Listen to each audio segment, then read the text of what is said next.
Dr. Sarah Chen had seen many strange things during her 3 years aboard the Stellar Harmony, but nothing quite prepared her for the sight of 200 Kravathi warriors parting like a furry ocean to let a small, limping cub through. The medical bay's doors had opened with their usual pneumatic hiss, but instead of the typical human crew member with a headache or sprained ankle, Sarah found herself staring at what could only be described as organized chaos.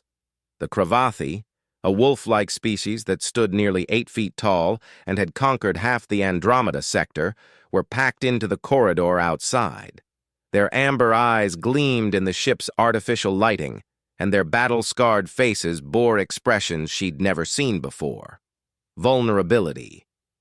"Dr. Chen," rumbled Commander Vector, the pack's alpha. His voice carried the weight of authority that had led his warriors through countless victories. "We come seeking human magic." Sarah blinked. Magic? The massive alien gestured downward. The cub, no more than 4 years old by human standards, hobbled forward on 3 legs. The fourth, his rear left leg, hung at an awkward angle. Sarah's medical training kicked in immediately, her mind cataloging the injury even as her heart clenched at the sight of the young one's pain-filled eyes. "Our medics say the bone shattered beyond repair," Vector continued, his usual stoic demeanor cracking. "They say young Kira will never run with the pack again, but we have heard stories. Stories of what humans can do." Sarah knelt down, bringing herself to eye level with the cub. Kira whimpered softly, but didn't pull away when Sarah gently extended her hand. "May I?" she asked softly. Kira's mother, a scarred warrior named Thera, nodded, though her claws flexed nervously against her palms.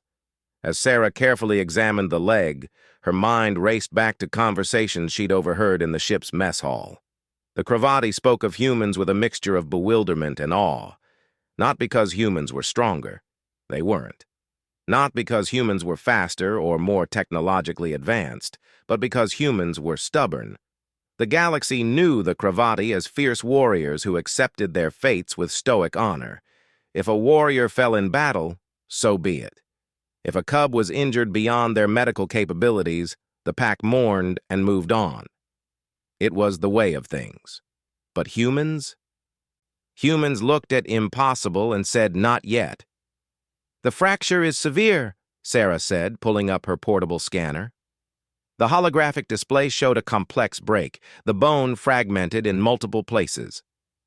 By Kravathi standards, by most galactic standards, it was career-ending. For a species that defined themselves by their ability to run, to hunt, to move as one with their pack, it might as well have been a death sentence. But Sarah had grown up in a time when human medicine had achieved what seemed like miracles to the rest of the galaxy. "Lieutenant Marcus Rodriguez," she called into her comm. "I need you in Medical Bay 1. Bring the orthopedic reconstruction kit, the experimental one." "The one that's not approved for non-human use?" Marcus's voice crackled back. "That's the one." The Kravathi stirred, a rumble of confusion spreading through the pack. Vector stepped forward. "Dr. Chen, our medics have already—" "Your medics are excellent," Sarah interrupted gently but firmly. "But they think like Kravathi. They accept limitations. We humans—" She smiled at little Kira, who had placed a small paw hand trustingly in hers.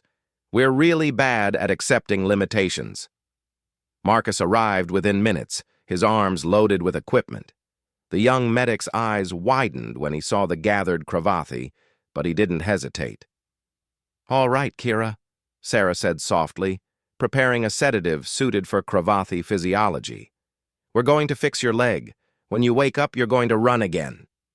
"Impossible," breathed one of the pack's medics, a grizzled veteran named Scar. "The fragments are too small, too numerous. Even if you could piece them together, the bone would never bear weight again."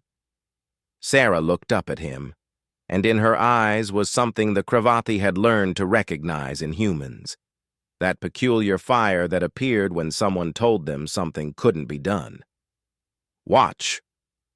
The surgery took 6 hours.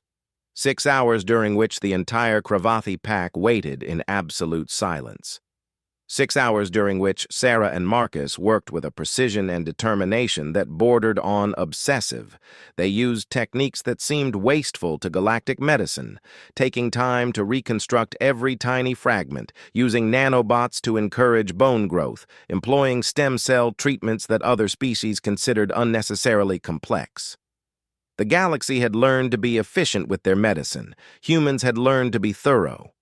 When Sarah finally emerged, exhausted but smiling, Thera nearly knocked her over. The cub? Sleeping peacefully.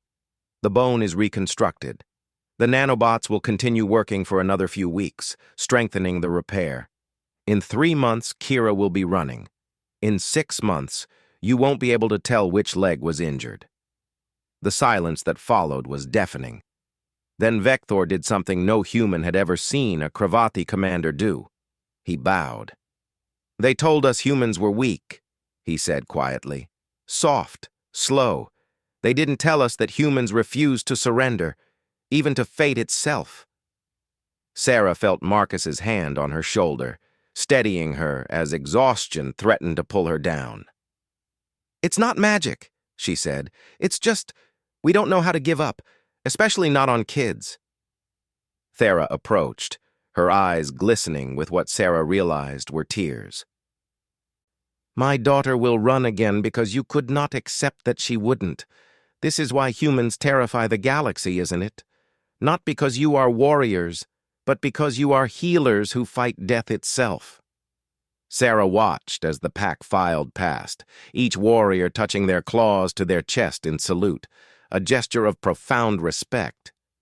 She thought about humanity's place in the galaxy, about how other species saw them. Weak, yes.